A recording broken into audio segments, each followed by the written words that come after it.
પવિત્ર શ્રાવણ માસમાં શિવ ભક્તો દરેક સીમાએ પહોંચીને ભગવાન ભોળાનાથને રીઝવવાના પ્રયત્નો કરતા હોય છે, ત્યારે ગાંધીધામમાં આવેલા નારાયણેશ્વર મહાદેવ મંદિર ભાવિકો માટે આસ્થાનું કેન્દ્ર બન્યું છે.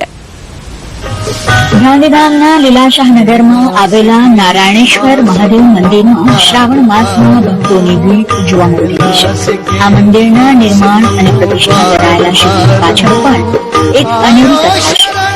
ગાંધીધામ ઐતિહાસિક શહેર ન હોવાથી જૂના અને ઐતિહાસિક મંદિરો અહીં નથી, પણ આ મંદિર ગાંધીધામ માટે આશીર્વાદ સમાન છે.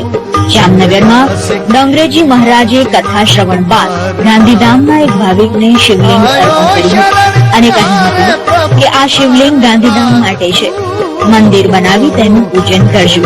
રમેશભાઈ સોની નામના એક ભાવિકે શિવલિંગ લઈ લીધું, પણ મંદિર બનાવવાનો સંકલ્પ છેક 17મા વર્ષે પૂર્ણ કરી શકાયો હતો. 1989માં હું જામનગર ગયેલો, ડોંગરેજીની કથા હતી આણંદબાવા આશ્રમમાં. ત્યાં મને એક શિવલિંગ આપેલું.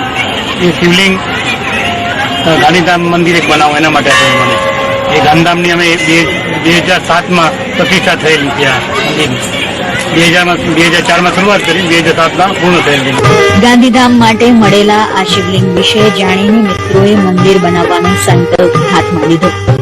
વર્ષ 1993માં સાર્વજનિક પ્લોટ પર મંદિર બનાવવાનું કામ શરૂ કરાયું હતું. ભાવિકોની સાથે અને દાતાઓના સહકારથી મંદિરનું કામ અડધે સુધી પહોંચ્યું. ત્યાં તો કચ્છમાં આવેલા વિનાશક ભૂકંપ સમયે આ મંદિરના પાયા પણ જર્જરિત બની ગયા. ફરી મંદિર બનાવવા માટે 4 વર્ષ લાગી ગયા અને અંતે વર્ષ 2007માં મંદિરનું કામ પૂર્ણ કરાયું. આ સમયે મિત્રો અને દાતાઓ વધી ગયા અને તેની આજે ગાંધીધામને રાજસ્થાનના જેસલમેરના ઉત્તમ કારીગરોએ જેસલમેરના જ પથ્થરોનો ઉપયોગ કરીને સુંદર કોતરણી સાથે મંદિર બેનમૂન બની ગયું છે. પથ્થર વાપરેલો છે તે બધો પથ્થર જેસલમેરનો છે અને જેમાં રાજસ્થાની કારીગર આવેલા છે અને નકશીકામ બધું જેસલમેરના કારીગરીથી કરેલી છે. અહીંયા કાફી વધારેમાં વધારે ભીડ રહે છે અને મંદિરની અંદર અમે જલ અભિષેકની યંત્ર મૂકેલું છે.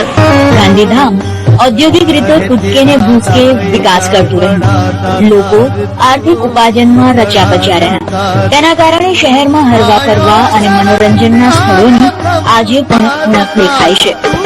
જાહેર સ્થળો છે જ નહીં તેવી સ્થિતિમાં ₹1.5 કરોડના ખર્ચે બનેલું આ મંદિર લોકો માટે હરવા ફરવાનું સ્થળ અને બગીચાની ગરજ પણ સારી રહ્યું છે. સમાચાર ભુજ.